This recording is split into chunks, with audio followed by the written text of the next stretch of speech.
Haste!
Thank you very much, Cap and SBG. Bedroom take game one of a best-of-3 elimination series. A lot of work to be done now for G2IG in this break. We'll see how strong they'll come back afterwards. But first, let's break down this game and tell you exactly why things happened the way they did.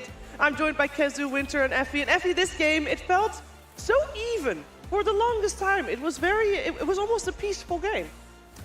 I would say so. I mean, there was this really nice timing that G2 IG hit when their Meepo got strong and they were able to take that first Roche and take over the map.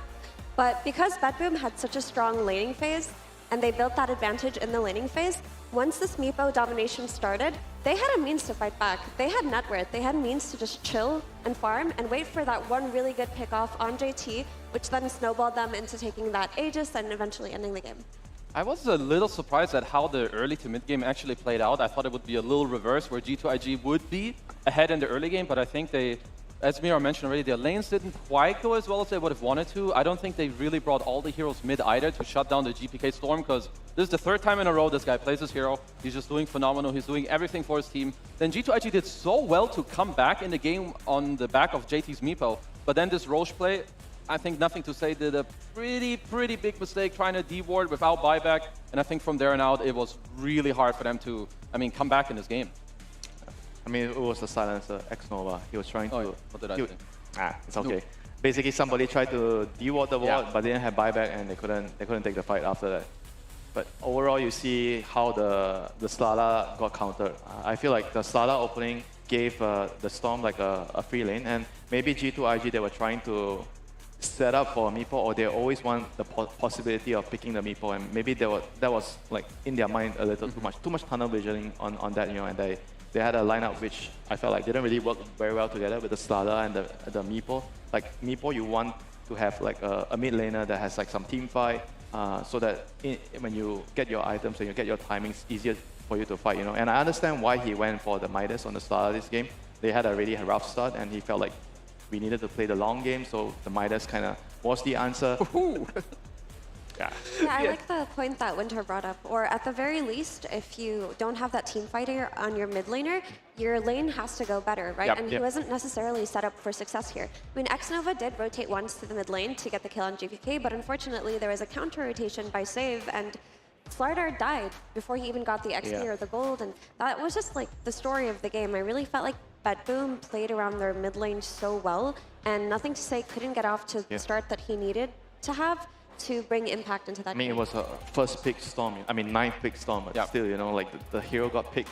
If you can pick your mid laner this early, and he still has a game like this, something is wrong, with the draft for your opponents, like they needed to, I think they needed to try to address it more, instead of trying to tunnel vision around, we want to get this Meepo. I felt like from the beginning of the draft, they were already thinking about the Meepo, and they were already trying to set up, like, Meepo's open, let's try to devise a plan around it, and maybe that was BetBoom's plan, Yeah, we had some great explosive Roche fight there at the end. We saw it in the highlights as well, where the players were popping off after that as well, Kizu, because that fight was supposed to be the fight where G2IG was going to be able to strike back, right? But they should be good at that point. They even had a DD rune bottled on their Morphling. I think if it just doesn't start with Silencer dying straight up without having, if he has buyback and he can global, I'm okay with the play. But the way it turned out is just then too easy for BetBoom. Like they see everything, it's 4v5. And I think like that is the type of fight that if you want to win this game, you need to clutch it. Because if you can't win this fight, there's no coming back.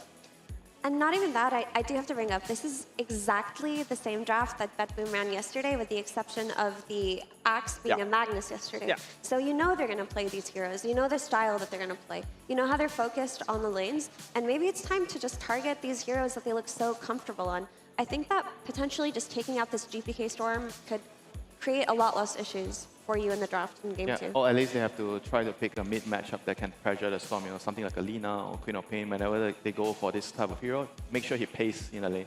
Yeah, this was of course a game 1. We said at the very start, if you're gonna try something, if you're gonna plan something that you're not really sure, game 1 is where you do it, and then game 2 you adjust. If it didn't work, it didn't work. I think maybe Kezu, they were just like, you know what, we really want this Meepo, regardless of what happens, because we think it's that good. It's not. We just got it proven, so now it's time to change it. It's the third time in a row where I feel like they jam it really hard. Like they're just really trying to get it in the game. I would say next time around, set up nothing to say more for success. Like if you first pick a core like that, he needs help. You can't just be like, your Slardar hero's good. I mean, you're gonna make it work, right? No, like help him, pick some other heroes that will help in the game, rotate on his hero, and then just maybe a bit more freedom on what JT will play. Yeah. Sometimes it's a hard pill to swallow. It's your best strat, and then you pick it, you lose it, and then now it's time to tell the player, it's time to scrape it. It is time to scrape it for them, but we are not going to let it go just yet, because for our Acer Predator player versus player, Effie, we did want to highlight these two players because it did feel like this was the story of the game, especially with the overall last pick Axe coming out against JT's Meepo. It felt like the offlaners, Effie, were the story. Yeah, absolutely. The offlaners of this game, of course, with the exception of the Storm that we already talked about, who played a pivotal role, they were the means to take a fight and to just win these Roshan fights, win these big objective-based fights. And I think for a while, the Meepo looked great. JT did a really good job. But like I mentioned before, there's only so much you can do when the enemy team is just climbing up that net worth and they're just farming. And you have to impose yourself so much and do everything so perfectly. And that was just such a tall order for JT at that point. Whereas for Pure, he had a great lane versus a Morphling, right? He just hit his item timings, and all he had to do was sit back, relax, and try to set up those good calls, which he did seem to, especially during that Roche fight that won Bedboom the game, right? Yeah. He was just patient, waited to blink on Meepo, and did his job.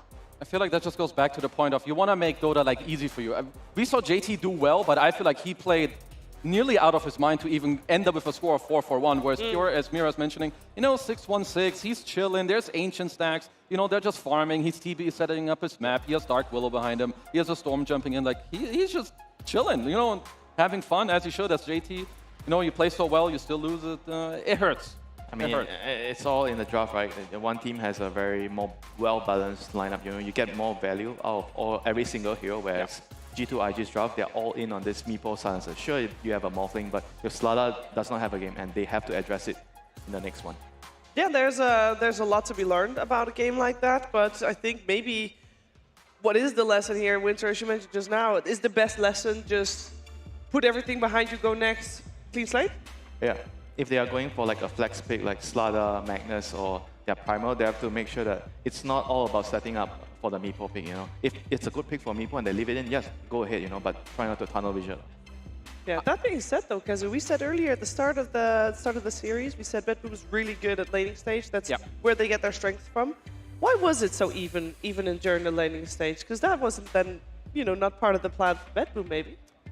Maybe just like, I think Enge is overall a very strong hero, and I actually thought G2IG should have done even better in the lanes of the heroes they played. So Bedboom kind of showing why they are so good, but I think like just going into the next game, I want them to help Nothing to Say. If you have a first pick, it's your whole foundation of the draft, make it better, and help each other. I think this time around, this draft is more like, I want this, I want that, and then hopefully you get fat, and then we can help each other like that. I want it with team play and gameplay, not just with, oh, I want this hero.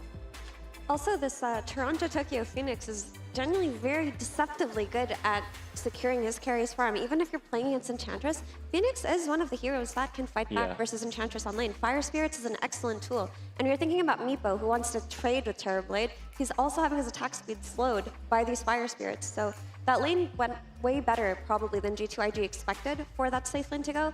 And I'm thinking maybe that Phoenix needs to be taken out, too. Now that Trine isn't so good anymore, target ban the Phoenix instead. Target ban the Phoenix instead. There's a lot of things I feel that there needs to be bans for in the next game. Next game is coming your way very, very soon, so stay tuned. We'll be right back with the draft of game number 2 of this elimination series.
가려지지 않는 걸 I'll never miss this chance Make it dance 해가 뜨는 것도 모르게 Dance time to dance 집에 가는 것도 까먹게 우거진 너의 하얀 불을 좋아해 움켜진 문제들은 모두 가볍게 손 들고 태워 이 순간을 빨갛게 녹여진 분위기는 뜨겁게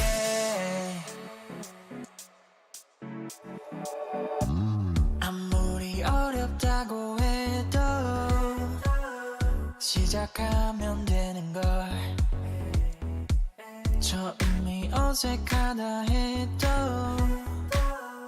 이미 익숙해진 걸 I'll never miss this chance Make it dance 해가 뜨는 것도 모르게 Dance time to dance 집에 가는 것도 까먹게 우거진 너의 하얀 불을 좋아해 움켜진 문제들은 모두 가볍게 손 들고 태워 이 순간을 빨갛게 녹여진 분위기는 뜨겁게 우리 둘이 눈을 마주보고 춤을 춰보자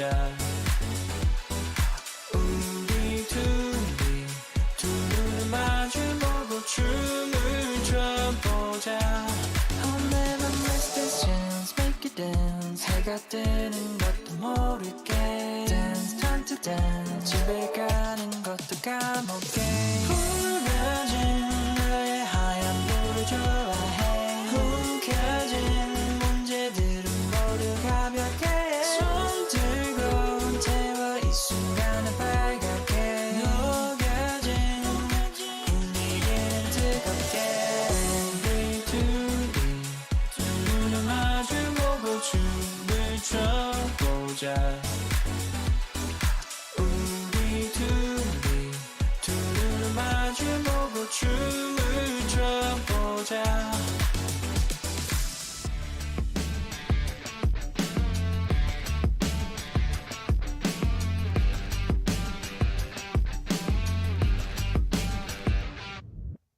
All the time I wasted on something growing up I dreamed just nothing Ooh, what are you?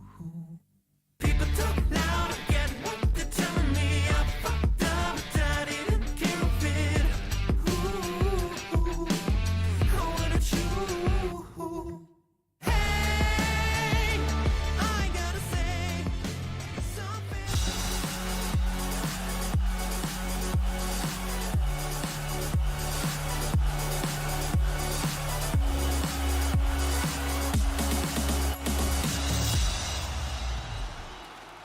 自己的地区打比赛嘛，肯定是希望可以打进那个淘汰赛，然后就希望有很多观众支持我们吧，就希望有很多马来西亚的粉丝们来现场支持吧。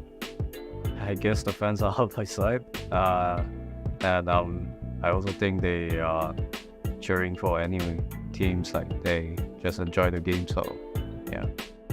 Best thing, don't have to travel. It's the best thing. Don't need to fly, don't need to do anything. Just sit at home, wait.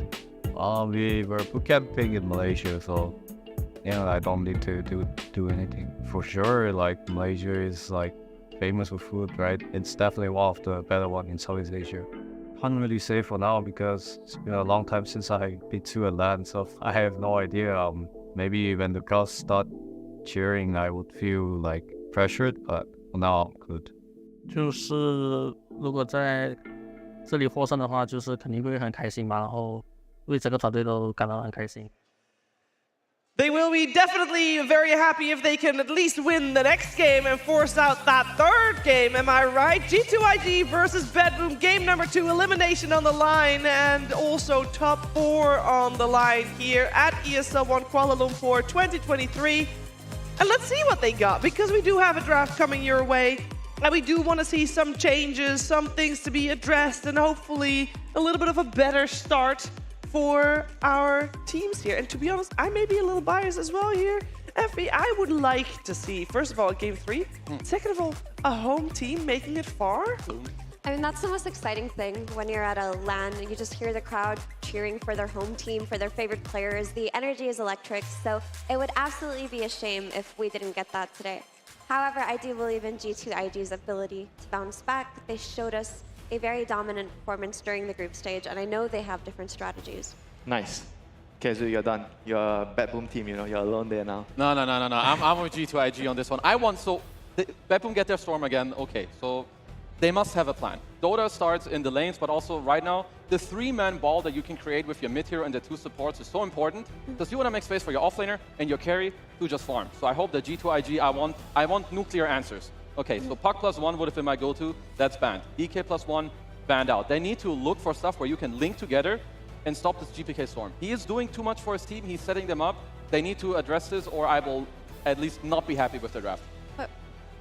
In a different sense, they addressed the Toronto-Tokyo Phoenix we talked about. Instead of giving it away, they just took it for themselves, which is something they needed to do. They needed to secure their side lanes. They need to take away a lot of Bad Boom's comfort heroes. And honestly, you cannot let them run back the same drafts over and over again. I mean, is it time to pick a Snapfire for the egg? I feel like that hero is kind of like playable right now, with the buff to the ultimate damage. I think it's good to like follow up, but honestly, if you have multiple heroes that can decide whether to go in or out with like the Storm, they could just go for some Dark Willow as well. At least I feel like for Bad Boom, their follow up is kind of like very natural, and I think they'll be pretty happy with most picks. Where I think for G2IG, they need to make sure they cover their grounds. Yeah, and with Phoenix Egg, honestly, I feel like BKBs are enough to address it from your cores. Like overreacting to it through the wave support. We talked about it yesterday when Tundra picked Snapfire to play versus a Phoenix, and Phoenix won anyway. I feel like overreacting to support picks should never happen. Yep, so Shaker, definitely like a better lane matchup if they're gonna run it mid against the Storm Spirit. Storm has to come in to use Remnants to take last hit, so you always get hit by the Enchant Totem, and he definitely can also protect the egg in the team fights with the Fissure. And it's also NTS's best performing hero from the group stages. This is the hero that he played the most. No, I love his Earthshaker, and I think this is the type of hero that you needed. Of course, Bad Boom already banned a couple, so you have to look for the next one. Earthshaker, you hit 6, one support comes to you, Storm makes a mistake, boom. You can just pressure him and punish him right on the spot. So they go for the Morita here. The silence is pretty useful at dealing with the Phoenix. You have to be very careful when you're diving in to cast your egg. And on top of that, it suits really well to Safe's playstyle, where he always wants to play a hero that can kind of be a correlator by your Midas, farm some Ancients. And Ogre is a hero that I felt like when I looked at the patch, I felt like this hero is going to be picked somewhat. He's very good at securing the lane. You can kind of buy a Midas if you feel like it's a good game to get away with it. Bloodlust against the egg. Thank you very much. Yeah, and that's just Toronto-Tokyo's support style. He picks heroes that secure the lane for Nightfall. And now that you have this Ogre, this makes the potential Muerta flex to carry possible, because you just get the classic ranged plus melee duo, and because you have this Bloodlust, you're not going to be worried about the Supernova. Yeah, it's also the support duo combination. When I look at the supports, I always feel like it's nice to have like one guy being the guy that follows the, like Kezu, you mentioned the 3-man ball, right? So Ogre is probably always going to be in the ball, and then Muerta can kind of be in the ball, or you can kind of be taking the dead lane farm. I feel like this type of balance is what makes the game easy for the team. Yeah, so if you're G2IG, there's a lot of +4s banned out, or like at least heroes that will follow the Shaker. One of the next heroes I'm kind of looking at is Skyref. I'm not the biggest fan of it, but I think your Shaker still needs some follow-up damage to just like help him when it continues later on. Oh, support Shaker? Is that a support Shaker? Or just off-lane Primal and mid Shaker? Yeah, I guess they can flex both and then decide later. Yeah, the flexes are both there, which is really good. The most played hero for J2 is also just this Primal Beast from the offlane. But it's nice that they have the potential to switch it up. So I think for now, I mean, Primal mid is fine, but I would be happy if the Shaker is just straight up your mid, and then you decide that you just help him out with a support pick. Unless the Muerta somehow deters that, but I wouldn't really Primal see why. mid means Storm is free farm that lane. Ooh. Okay. There he is. Our favorite hero has appeared. How many Wraith Bands is he going to buy? At least one. At least the 25-minute Wraith Band nerdiness, it's too strong. But it fits exactly what they needed. Help your Shaker out, give him some damage, and yeah, I honestly didn't even think about it, but I think it fits exactly. How does the lane feel though? You're playing against an Ogre as Lion. Kind of feels like he might get bullied in the lane. Ogre, Lifestealer, very, very scary lane. Lifestealer also really good at killing the tanky Primal Beast, very good at killing the egg. Sure, the Pulverize goes through your rage, but I feel like with the Morita to cancel the pulverize either with the silence or the dead shot, he is very hard to kill in the team fights. This is a perfect lifestealer. It is. It's creating so many problems for G2IG. Firstly, it's so good at killing Supernova with its rage. It's a good hero on lane versus both Lion and Primal Beast. Like, it's no longer threatened on lane. Then you also have infest bombs, right? You infest the Storm Spirit, he goes in first, and you have that very secure initiation. So G2IG do have to address this hero somewhat, or completely if they can, but they still have to deal with a lot of other issues. There's only Morphling, Faces Void, those are the two heroes. Yeah. I think it's it's an amazing point because this is what I think Bedboom do really well, and that I missed that from G2IG last game. You first pick the Storm, you pick heroes that will help him. Now you have a Nax who will go in with him, or if Storm gets initiated on, you can save him, bail him out. So I think they're doing perfectly at G2IG. They do have last pick, so of course they can find this type of gotcha pick that they need later, because I'm a little worried for them. I mean, the gotcha pick has to be really good right now, because the lifesteal is already an answer to a lot of your current picks. And like I said, Morphling, Faces Void, you're probably not going to get them. Maybe the other one that comes to mind is like some Monkey King against the lifesteal later on. I mean, luckily for them, they will see what Pure has to play, so then it gives you like a little more leeway and purpose into understanding what you need. So for Bedboom, yeah, it's just going to be a very casual and classic Pure hero. I think, Mira, you always say it, he will play your Axe, your Legion Commander, Centaur maybe. I think Tidehunter is a perfect ban. I was considering this hero for Bedboom because they don't really have the team fight to fight into G2IG in terms of, okay, who's going to overwhelm the other? And that hero would have provided them that with Ravage. So very heads-up ban by IG. That leaves the typical Centaur Muerta lane that Bedboom have been running repeatedly throughout the entire year. I mean, I would like Centaur. I think it's just chill. I mean, is Doom too greedy for them if they go for a Doom? I mean, I personally prefer Doom when you see your matchup. I guess I would prefer a hero that is just stable and maybe has the potential to buy pipe. Oh, nice. I actually like that. I think Storm, Dawn, and like Puck Dawn, these heroes, like, again, you build on your first pick Storm strategy, you help it out with all your picks, Dawnbreaker, another hero that will join or can save him. Yeah, I'm a big fan. Yep, they have a very clear three-man team. The Muerta, the Storm, the Ogre, they're probably going to be running around the map together, whether the Lifestealer decides to join or the Dawnbreaker can join with the Ultimate. And G2IG right now, they have to definitely find a way to at least do better in the lanes, I feel like if they don't do well in the lanes, they could just see a repeat of game 1, get run over. All right, so what's Monet gonna play? I can't figure it out. I feel like there's only Monkey King. I don't know. I think Weaver could potentially be Weaver. Oh, Terrorblade? Okay. Are we happy with this? It's okay. I think it's good. It's gonna be good for the game. The only thing I'm a little afraid of is I think the laning stage could be a little sus. Like Dawnbreaker traditionally can really dump stage. I feel like he might die a lot against the Dawn and the Storm, like moving around the map. A lot of it is gonna be hinging on whether they have the right vision, whether they can control the rune, so that Storm doesn't get too many runes. But I feel like the Terrorblade is gonna have a hard time from the laning phase itself. And I think the Terrorblade's pretty solid. It can work. The only issue that it has is just the laning stage and getting run at. But in terms of core-to-core matchups, Terrorblade does really well versus Lifestealer. It also does very well versus Dawnbreaker as the game progresses. It out-DPSs for heals during fights, which is very important. And it is covered by the Phoenix on the safe lane, so I'm hoping Phoenix can do a lot by way of protecting Monet. Also, if there's any kind of rotations from this Primal Beast to that safe lane to help Monet out, I think that's what they should look to do. This Primal Beast should look to winning this safe lane for his Terrorblade whenever he gets the chance to rotate. And that's IG's win condition.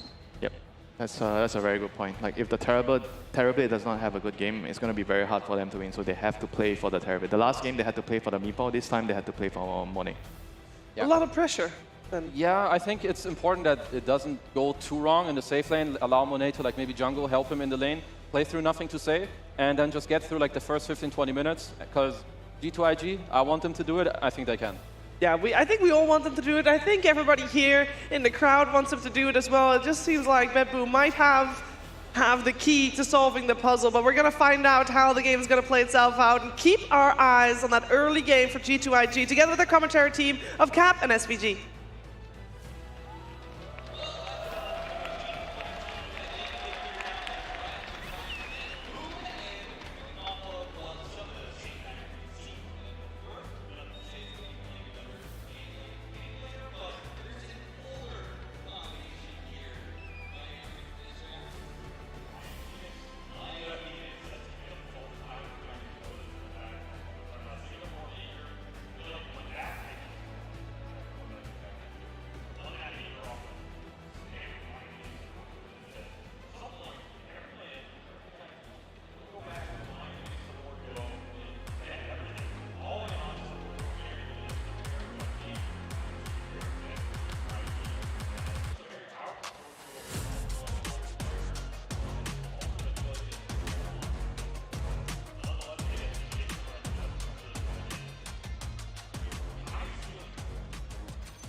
Ты молодец. Делай, делай, делай. А когда не делали?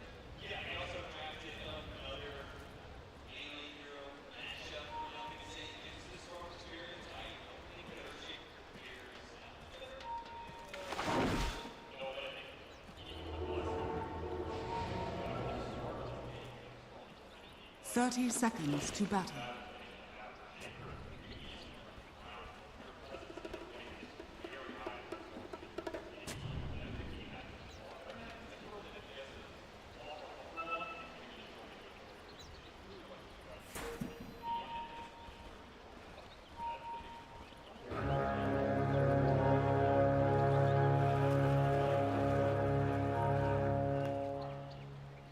The battle begins.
На добрейшем.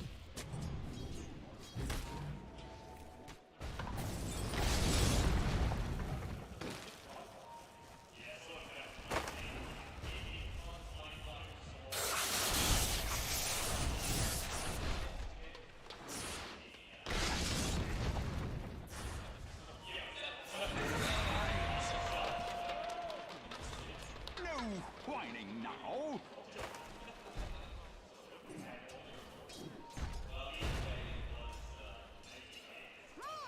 Selfish.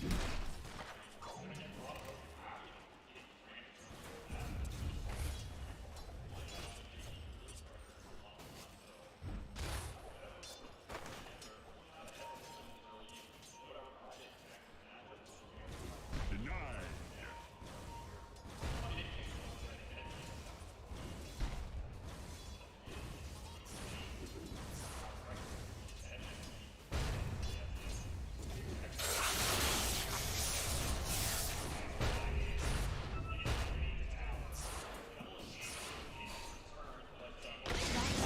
Tower is under attack.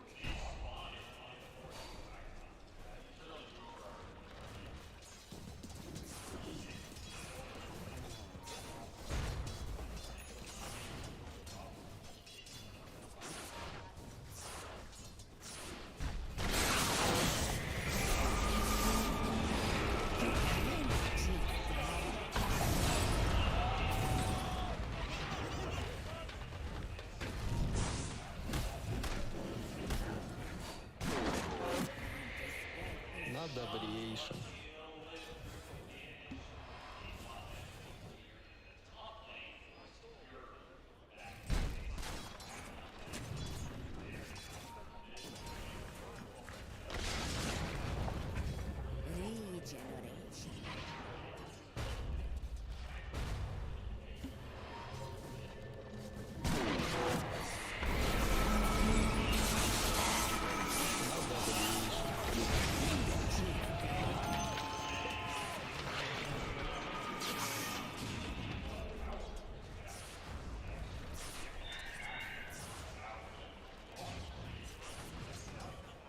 Radiant's bottom tower is under attack. Dire's middle tower is under attack.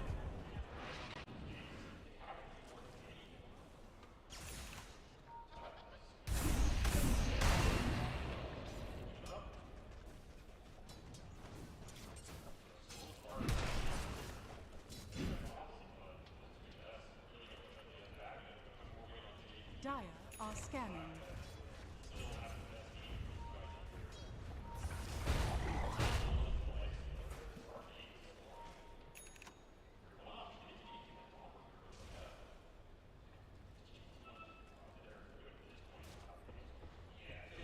Dire's top tower is under attack.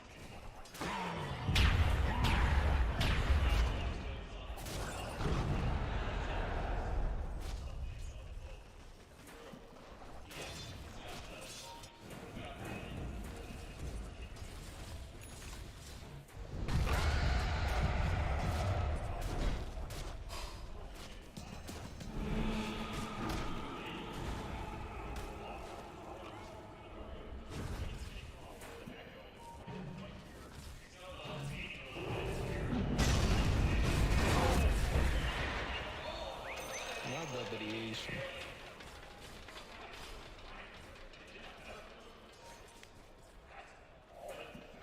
Dire's middle tower is under attack. Are scanning.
Radiant's top tower is under attack.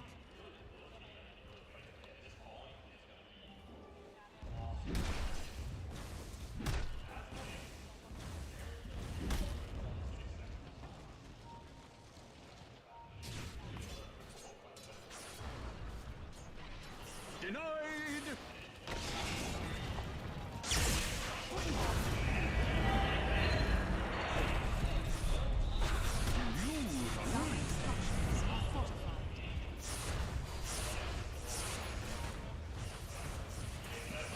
Dire's middle tower is under attack. Where's the party? Oh, what I miss? Dire's middle tower has been denied. Dire's bottom tower is under attack.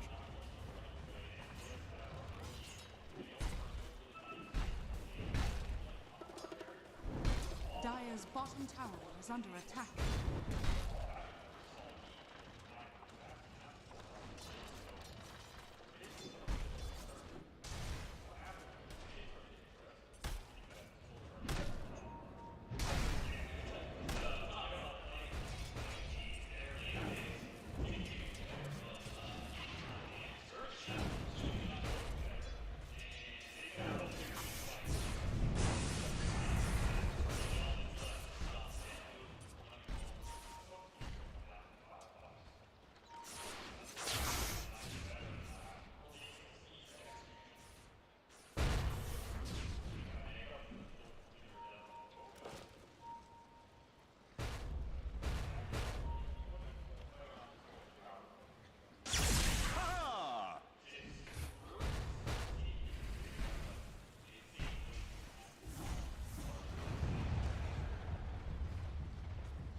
Radiant structures are fortified.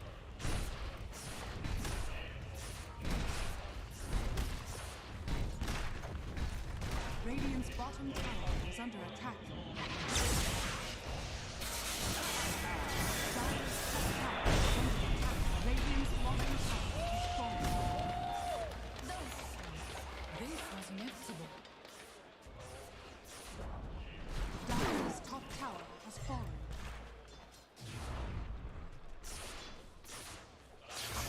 Dire's middle tower is under attack. Radiant are scanning.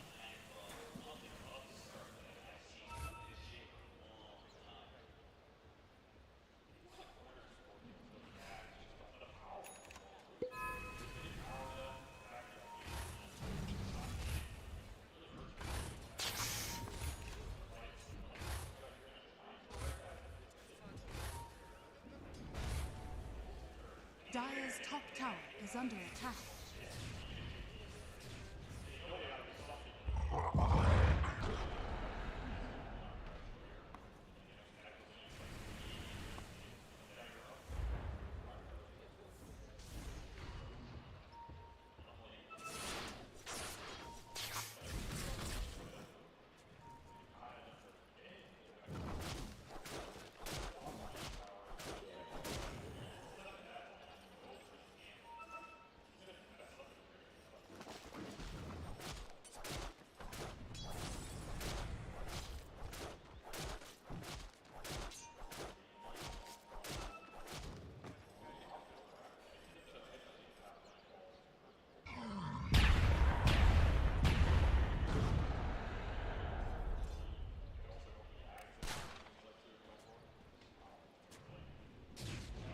Stupendous!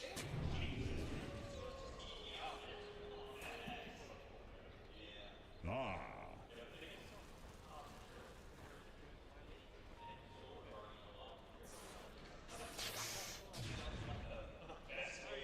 Dire are scanning.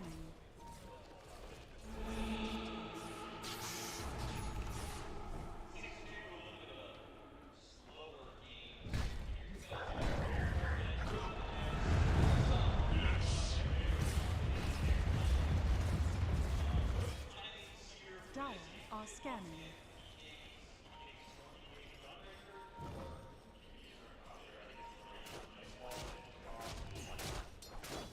Radiant are scanning.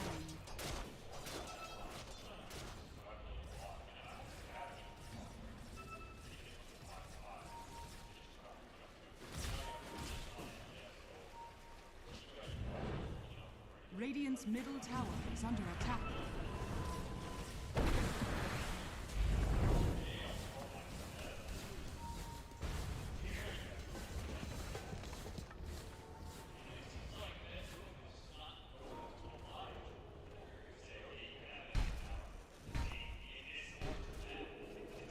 Radiant's middle tower is under attack. Radiant's middle tower has fallen.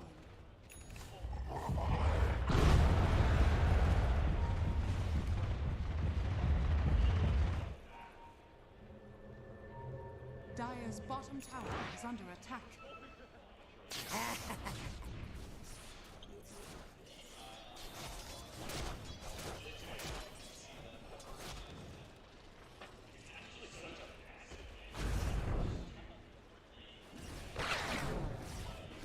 Dire's top tower is under attack.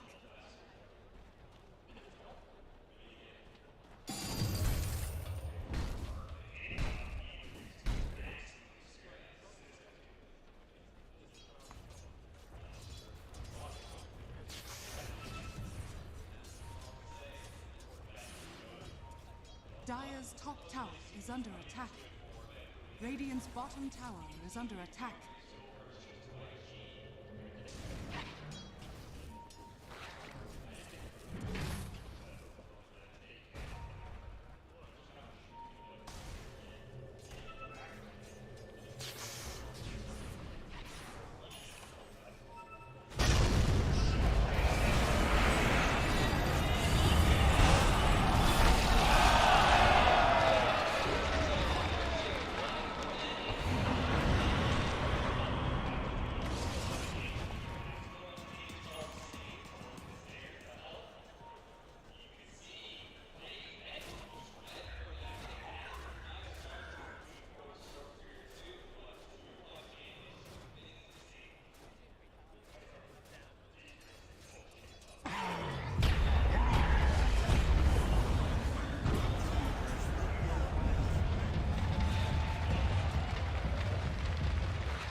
Radiant's bottom tower is under attack.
Radiant's bottom tower is under attack.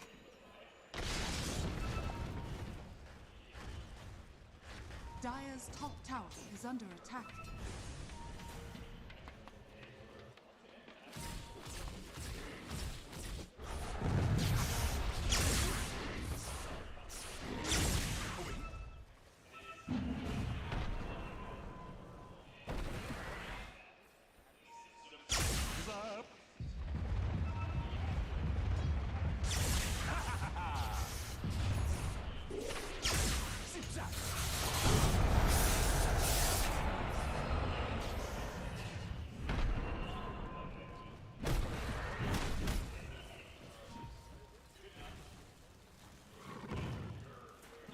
Radiant's bottom tower is under attack.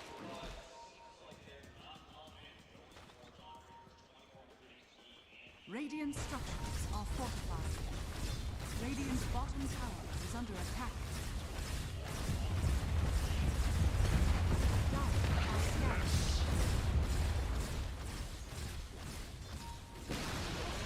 Radiant's bottom tower has fallen.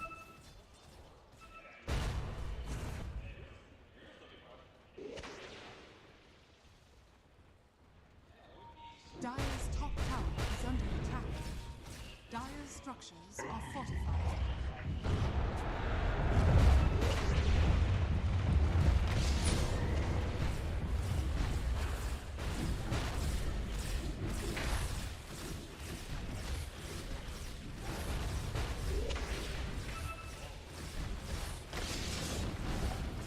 Dire's middle tower is under attack.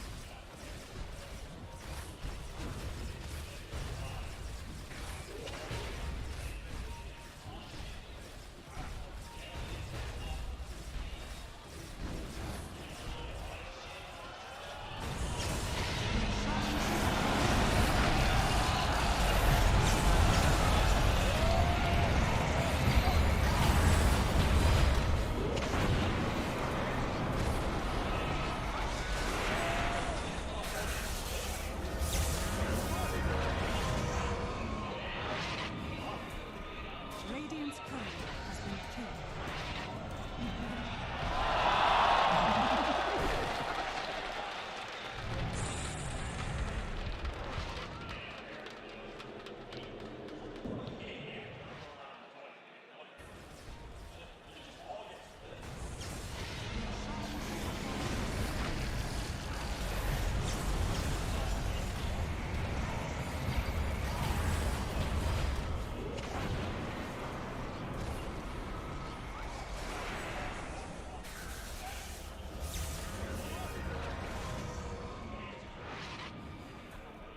Radiant's courier has been killed.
Dire's top tower is under attack.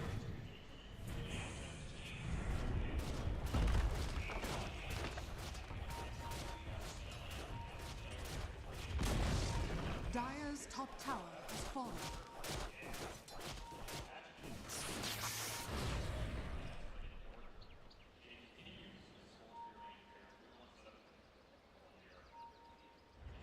Dire's top tower is under attack. Radiant are scanning.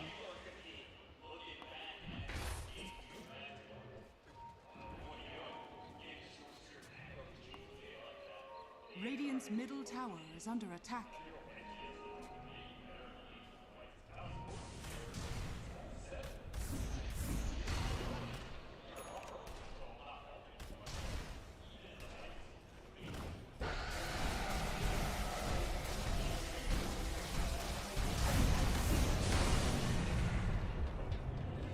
Radiant's middle tower is under attack.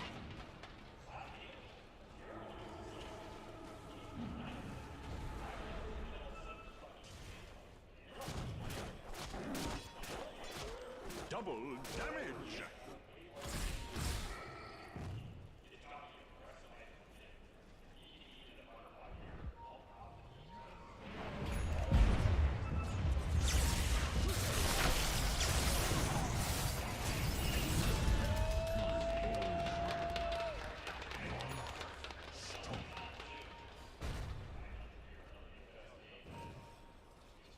Dire's middle tower is under attack.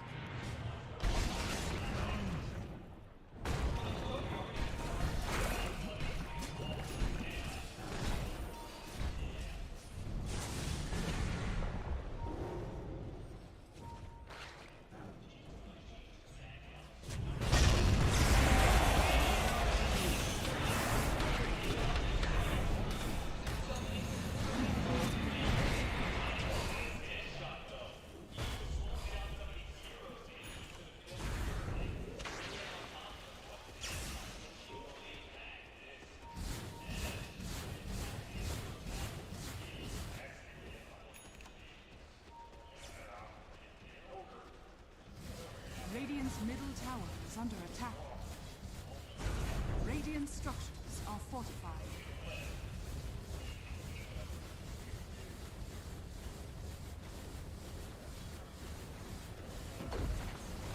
Dire's top tower is under attack. Radiant's middle tower has fallen.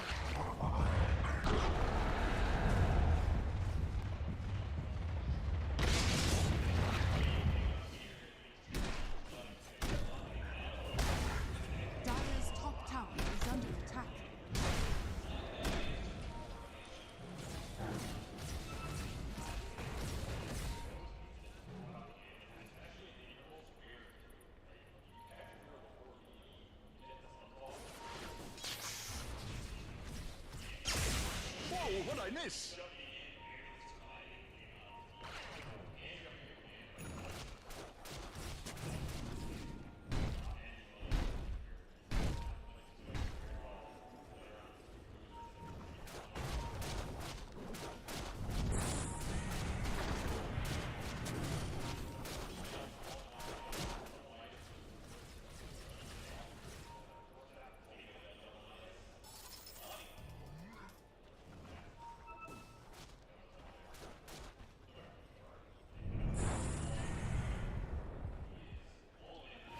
Radiant are scanning. Dire's middle tower is under attack.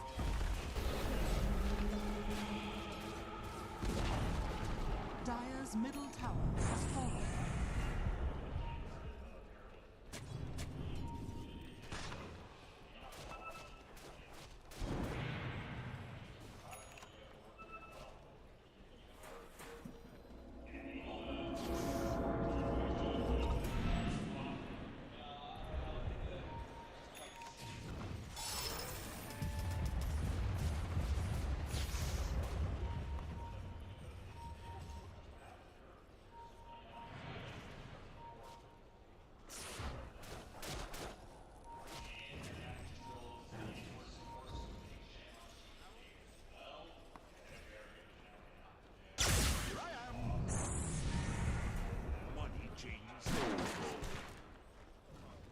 Dire's bottom tower is under attack. Dire's bottom tower has fallen.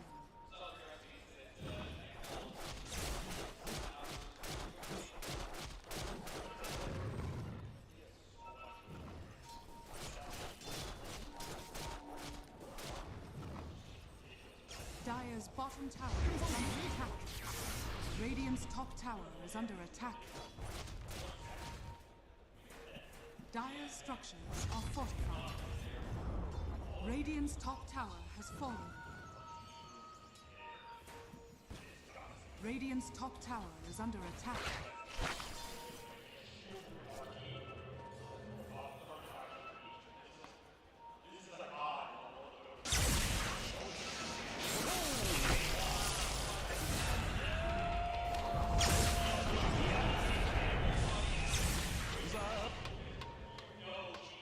Radiant's courier has been killed.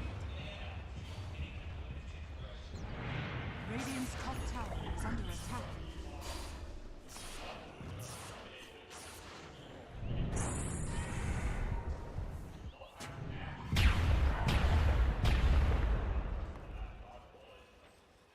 Bounty.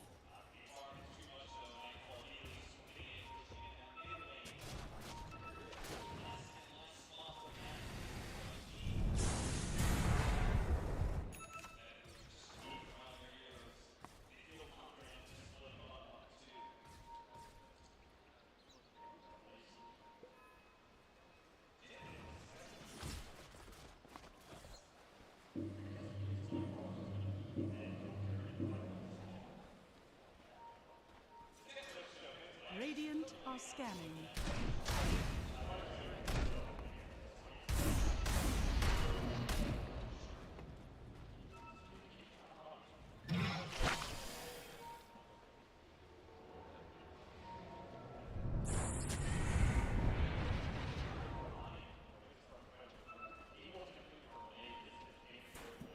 Dire are scanning. Dire are scanning. You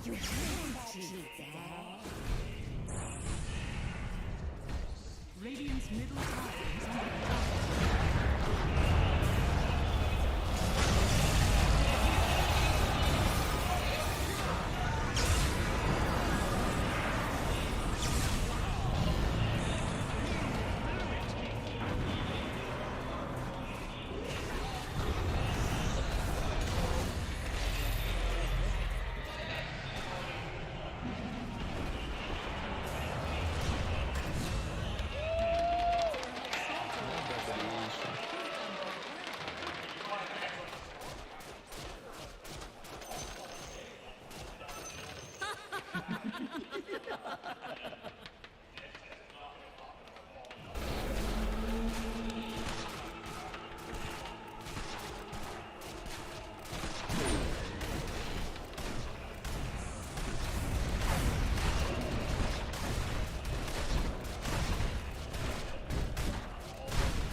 Fallen to the Radiant.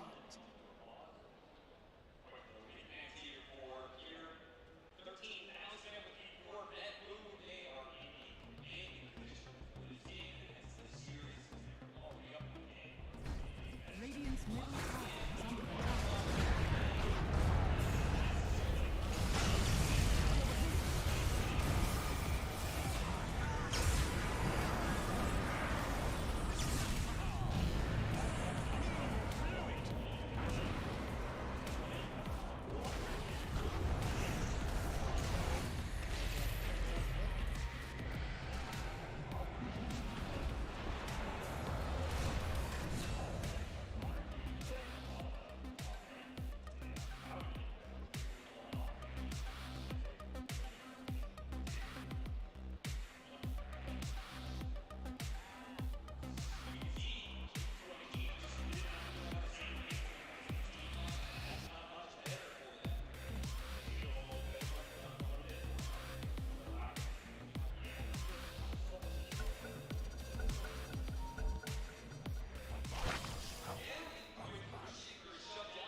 Dire's bottom tower is under attack.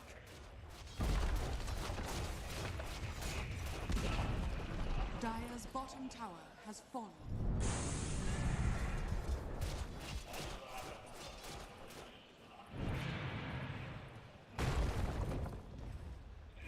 Dire's bottom tower is under attack.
Dire's bottom tower is under attack. Dire's bottom tower has fallen.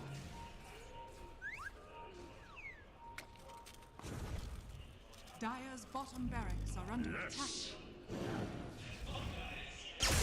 Where's the party?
Dire's top tower is under attack. Radiant are scanning.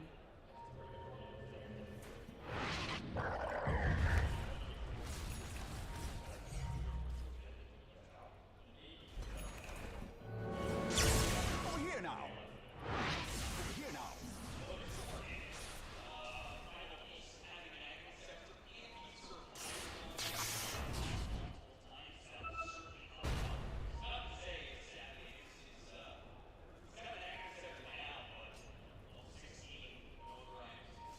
Dire are scanning.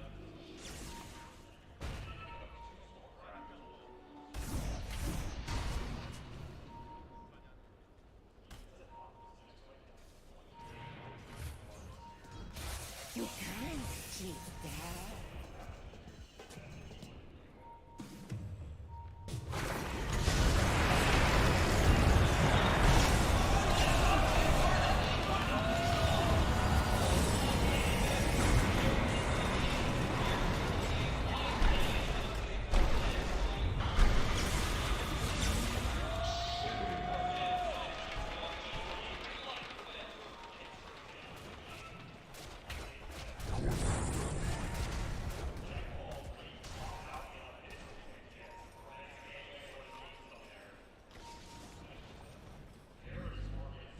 Looking good.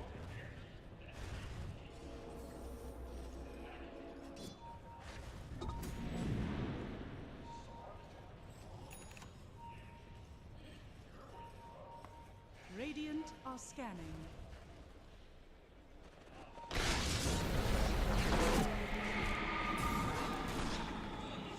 Radiant's middle tower is under attack.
Dire are scanning.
Dire are scanning.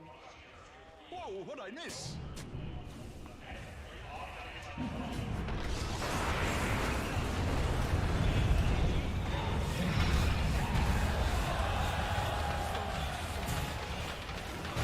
Radiant's bottom tower is under attack. Radiant structures are fortified.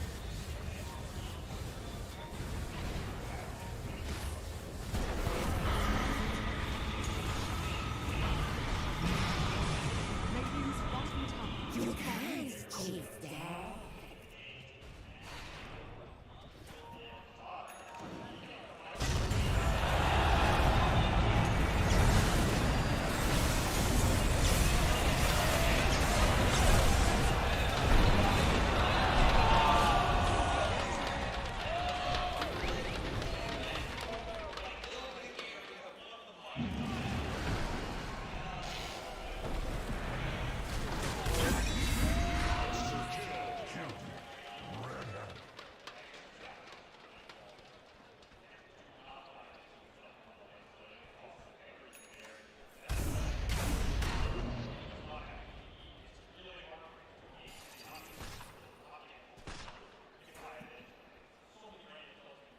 Yes.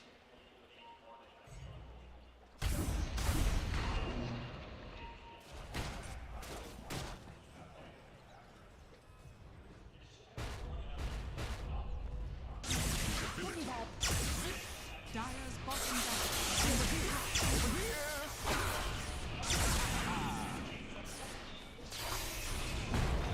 Dire's bottom barracks has fallen. Dire's middle tower has fallen. Dire's middle barracks has fallen. Dire's middle barracks has fallen. Dire's bottom barracks has fallen.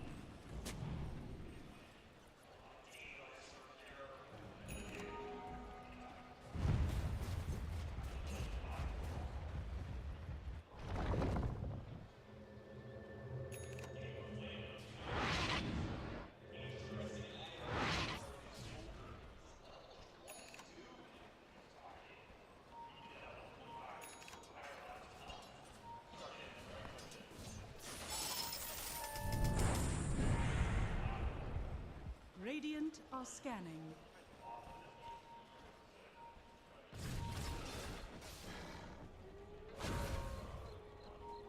Storm Force, double damage.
Absolutely. Thank you so much, ladies and gentlemen. Please give it up for Bet Boom!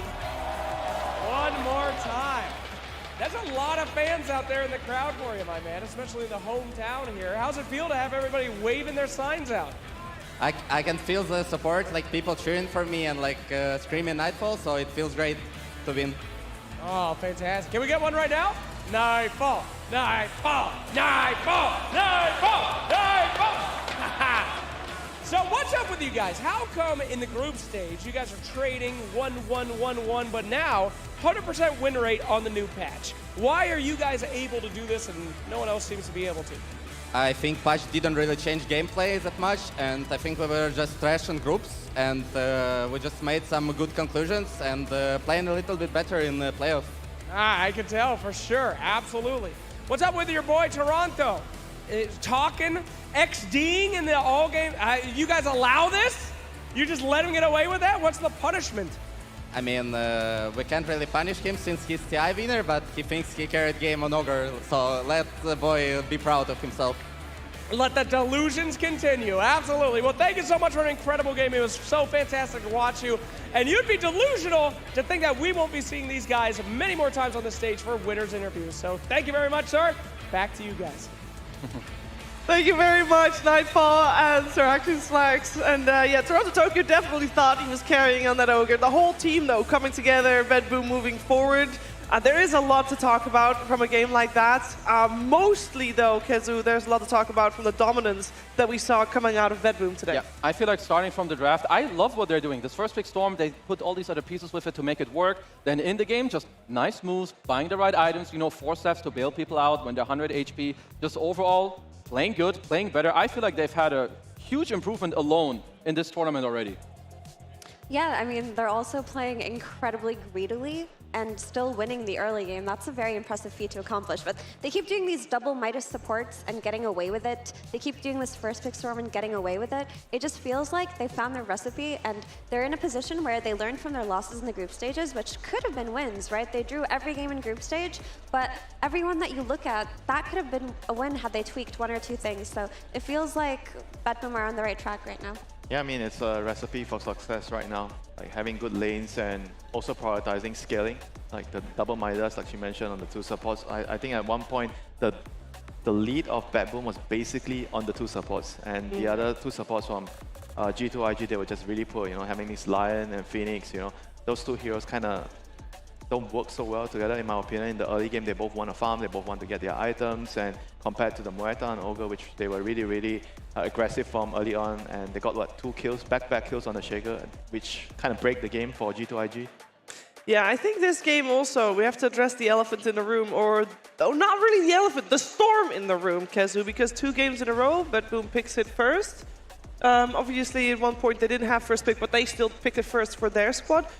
I feel like GPK is just like, okay, you're going to give me this to me again? Yeah, I think he's pretty happy playing this hero. I don't think it's been fully addressed in any of these games, so I'm either looking for the games in the future for it to be banned out or be more addressed with the hero picks. I would also say nothing to say. I think he has the wrong skill build in this lane. I think you need to go 1-3-1. You can protect yourself, then you can play through with the Fissure later. And in the mid-game teamfighting, I was like lacking a little bit of this clutchness from them. There's a lot of fights where they get out with 100 HP, but let's say JT on Primal Beast, he has a Blink Dagger. He can go in, instantly grab the guy. Then the guy can't get forced out anymore, and maybe that gives you that first kill to start in the fight. So there's just some things that they need to fix. They were second-guessing themselves too much. You know? I think so. Like in the team fights, you know, whenever you start the game, you have a hard laning phase, and then when you go to the middle game, you suddenly just feel like, oh, maybe we can't do this, or doubts come into your mind, and then you botch your initiation, you lose the fight. Yeah, so we think they still could have done something differently, even after having a rough laning stage. I think we feel like they could have done something different later on in the game, which they didn't end up doing. And potentially they could have made more conclusive moves, more decisive moves, but overall I would just attribute it to what Kazu mentioned, that this Earthshaker was just not enabled. I think the story of the series for me was that they could not enable their mid lane the same way that Bet Boom was able to enable their mid lane, and that just breaks the whole game wide open, right? Because if you have an Earthshaker in this game who has the game, all of a sudden everything changes, because they did play away that Terrorblade very nicely. They were able to make a couple of really cool smokes, but ultimately you need your mid laner to be able to contribute as well. I mean, that also comes back to the supports, right? Moeta and Ogre, they're much stronger. You have a Phoenix and you can't afford to have another like Lion, both similar hero. I mean, if you compare them to their counterparts, how are they supposed to match up in the early game rotations? Yeah, it didn't work out that well for G2IG in this series, and therefore they take their exit. And for the exit interview, we head over to Tsunami, who's talking to Nothing to Say. Thank you very much. And yes, Jin will be helping me translate. NTS, it was an unfortunate result, but after the group stage, we were pretty encouraged by G2IG's performance. What do you think happened between those first 3 days of the tournament to now? 梦妍，就是你们当时在小组赛的时候，我们还是都很看好你们的成绩，因为你们在小组赛发挥的相当的好，但是现在呢，相当于被一轮游了嘛，然后就想问你，就是具体改变了什么呢？就一方面可能是就版本更新了嘛，然后就讨论的没那么讨论了，但是可能玩的没有对面选的好，就玩的也没对面好，所以就输掉了。然后就是打法可能有点问题吧。Well, the main thing is just the patch being changed. We have a new patch now, and I think we're just not as familiar with the new patch as the other team was. I think that just in terms of execution and hero familiarity, they were better than us, and I think there were a lot of issues with our gameplay as well. No shame in that, Bedboom proving to be extremely strong on this new patch. On your previous team, though, I remember you were affectionately referred to as the responsibility god. On this new team, G2IG, do you feel as much responsibility as your old team? 就是在你的过去战队里面，你被称为责任神嘛，然后现在在这个 G2IG 里面，你依然还是这个责任神吗？还是会的，后续就会打得更好。Yes, I am, and I will make sure that we play better next time. Proud thoughts, and then I guess to close things out, there's a lot of responsibility to all the Malaysian fans who have shown up today. Is there anything that you'd like to say to them as you close out this tournament? 你在这边，在马来西亚，在你家乡的这个主场嘛，你有什么支持给你的这些马来西亚的粉丝呢？就谢谢马来西亚观众们来看吧，然后就我们输掉了，就是自己打得不够好，就是之后的比赛会打得更好的。A big thank you to all my fans in Malaysia. I'm sorry that we lost over here. It's simply the fact that we weren't able to play that well. But I promise you that I'll be playing better. We'll be playing better in the future. It's the beginning of good things to come, ladies and gentlemen. One more time for Nothing to Say in G2IG as we send it back to the panel. Thank you very much, Tsunami, Nothing to Say, and Jin there as well for the translation. It always does hurt sending a fan favorite home, but this is a fresh squad, Kazu. This is a team that just was formed just over a month ago, actually, and they did make it to the second to last day of an international event with the best teams here. Nothing to scoff at. No, I mean, we know that all of their players are great. As you said, they're new. They just need more time. It's a new patch. Enjoy your time off, play some pubs, and just come back stronger. Don't have to dwell too much on the loss. You're perfect players. You're going to be a good team. Just keep your head up. Yeah, the future for them is very bright, especially if they can channel the way that they played during group stages. And I think off days happen. It's nothing to be ashamed of. You can't always bring 100% of your gameplay. I know that they're capable of so much more than that. And like Kazu said, it's a new patch. Typically Chinese teams do have a little bit of slower adjustments to new patches, but that doesn't mean that this is the peak of their performance. I know that there is more to come winter. Yeah, they definitely show that during the group stages they had a lot of potential as a team, especially a new team. And overall, I felt like compared to the traditional Chinese teams, they've been doing much better in the laning phase. The laning phase has always been a part where when we talk about the Chinese teams, they can't really compete against the European teams. I think in this tournament, they definitely showed that they could. They have for sure shown that they could, but they will no longer be shown today as they get eliminated. We should focus our attention on the winner with that because Bedboom, yeah, they tied everything in the group stages, and I don't know, we were okay. I mean, they just basically flew under the radar, right? Because win-loss, we go into the lower brackets, all good. They're coming in here, Winter, 100% win rate, crushing it, making it look easy. Yeah, I like how they are interpreting the new patch. They have this magic hero from GPK, and they're not really over relying on those strength hard heroes, blade mail heroes anymore. If it's a good game for it, they still pick like something like an axe. But I like how they are trying to adapt things, instead of just doing what's good for them. Whereas you compare to maybe some of the teams where they stuck to their old guns in the new patch and kind of didn't work out for them. So I think they are really, really good at adapting quickly during a situation like this. Yeah, like right now, I feel like they just really know what they want. You're mentioning the GPK Storm, and kind of like they know this foundation and they build on it. And honestly, I'm really always impressed with their two supports in Safe and Toronto Tokyo. They know when to scale, they know when to buy defensive items. This team, I feel like this is the best form that they have been in, at least in my eyes, ever. Whoa. I think so. High praise. I thought they were great during TI as well, to be fair. So I feel like this is a little bit of their TI form also. Yeah. I think with teams like BetBoom, they never truly fly under the radar. They may have not had the greatest group stage performance, but every team looks at them with such respect, and they know that this is a terrifying mechanical team. This is a terrifying team when it comes to fundamentals, and they still have all of that in check. Yeah, and we will see them again later today, because as you saw in the brackets, they will play up against Team Liquid later today. Both the teams, both BetBoom and Team Liquid, secured themselves top 4, which is really nice, but both, of course, want to have a chance of being in the grand finals, want to have a chance of being in the lower bracket finals, making it to that final day. And these two teams, Kezu, they're very familiar with each other as well. Yeah, like I just think that I still, like, the teams are going to continue to just look at also what just happened here. I think that a lot of eyes are going to just be on Storm, Lesh, and Magic Mids. Like, yeah. I'm just hoping that the teams are going to be ready for these heroes, because when I see them not addressed, they're just owning. Yeah, we talked about the Lesh track earlier today, because it was a big part of the factor why Liquid made it to today as well in yesterday's series. And yeah, with Leshrac and Storm, it does beg the question, Winter, are there other heroes, spell-based other heroes that you're expecting to see pop up? Maybe Puck. I think Puck can be good in this type of meta. Ember, maybe as a replacement if you don't get a Storm, because you can still get a Veil and just run around, take team fights, you know. I think those are the heroes that potentially could be replacements. I agree on the Puck, actually, and also just to add on to that, the Queen of Pain. I think any mid-hero that can buy that Witchblade upgrade item, that Parasma, and play a strong laning stage should be something teams are looking at. We're going to have to wait and see. Now, we talk a lot about lower bracket, making it to the final day in the lower bracket, lower bracket, lower bracket.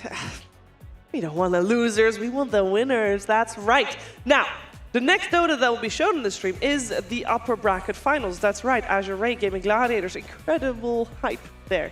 However, before we get to that, we have something else as well, because there's a lot of people out there that have put a lot of effort into showing up today a little bit different. I'm of course talking about cosplay. That's right, we will have our cosplay showcase coming your way before the upper bracket final, so stay tuned. We'll be back with more ESL 1 Kuala Lumpur 2023.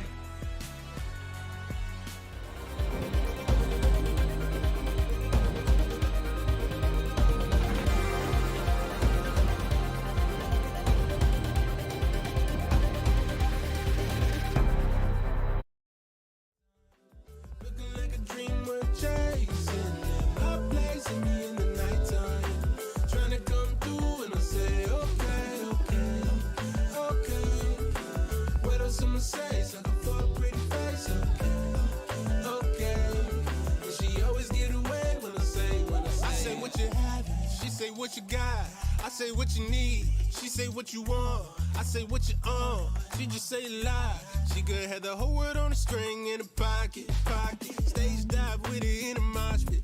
Everybody watching, she don't care what gossip. She stirred the pot, cause she just a little toxic. She know she the plug and the charge in the socket. I would say it's love, but it's more catastrophic. Defies logic, a little obnoxious, but I'm so far gone like a Drake tape. Never had a chance in the first place. Maybe that's a mistake. I just had to know how her lips taste. Body talk letting her fixate this way. She know she my favorite escape. That's why she hit my line when it hit me. In the right place, always at the right time.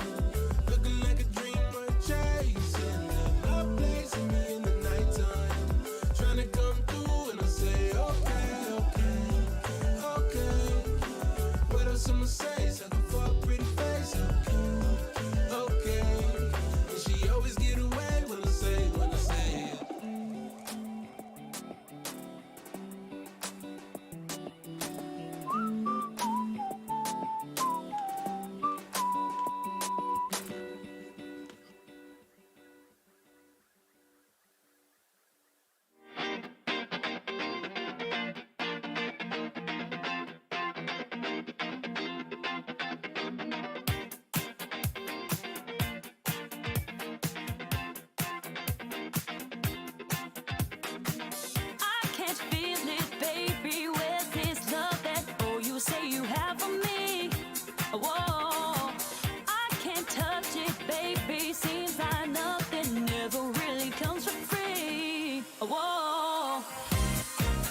unterwegs, Sportcoupé angehen mit den Brüdern und Rosé. Späti gehen, Shorty schläft, wenn die Sonne untergeht. Runden drehen, die ich erlebt, ich will nicht mehr gerade sehen. Der Verstand ist lahmgelegt. Im Coupé hinten links. Ich schreibe und ich trink. Mit den Brüdern und wir chillen. Heute Abend ohne Sinn. Sie will, dass ich sing. Doch ich mach mir noch einen Drink. Ich brauch nur die Klick. Und sie weiß, dass es stimmt. Die ganze Nacht nur, die ganze Nacht nur, die ganze Nacht nur, die ganze Nacht nur, die ganze Nacht nur, die ganze Nacht nur, die ganze Nacht nur, die ganze Nacht nur unterwegs, Sportcoupé angehen mit den Brüdern und Rosé. Späti gehen, Shorty schläft, wenn die Sonne untergeht. Runden drehen, die ich erlebt, ich will nicht mehr gerade sehen. Der Verstand ist lahmgelegt. Der Kopf ist aus Gedanken leer. Die Musik laut, die Augen schwer. Ich hör nicht auf, will immer mehr. Der Wagen rollt über den Teer. Und wir fahren, cruisen langsam durch die Stadt. Ohne Plan, aber Kippe aus dem Fenster, ich erschaff. Wie gehabt, holen für den Body an der Tanke Saft. 808, das ist so laut, dass du in der ganzen Stadt. Die ganze Nacht nur, die ganze Nacht nur, die ganze Nacht nur, die ganze Nacht nur, die ganze Nacht nur, die ganze Nacht nur, die ganze Nacht nur, die ganze Nacht nur unterwegs, Sportcoupé angehen mit den Brüdern und Rosé. Späti gehen, Shorty schläft, wenn die Sonne untergeht. Runden drehen, die ich erlebt, ich will nicht mehr gerade sehen. Der Verstand ist lahmgelegt.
my memories haunting me for life.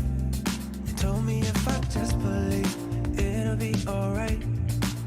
Do you believe it? Do you believe it? Yeah. Tell me honestly, do you really practice what you preach faithfully? And does it make you wrong or right? Judging me, how do you decide? How do you decide? Why you wanna lead with fear when you could go and lead with love? I'ma just stay right here, cause I can never give it enough.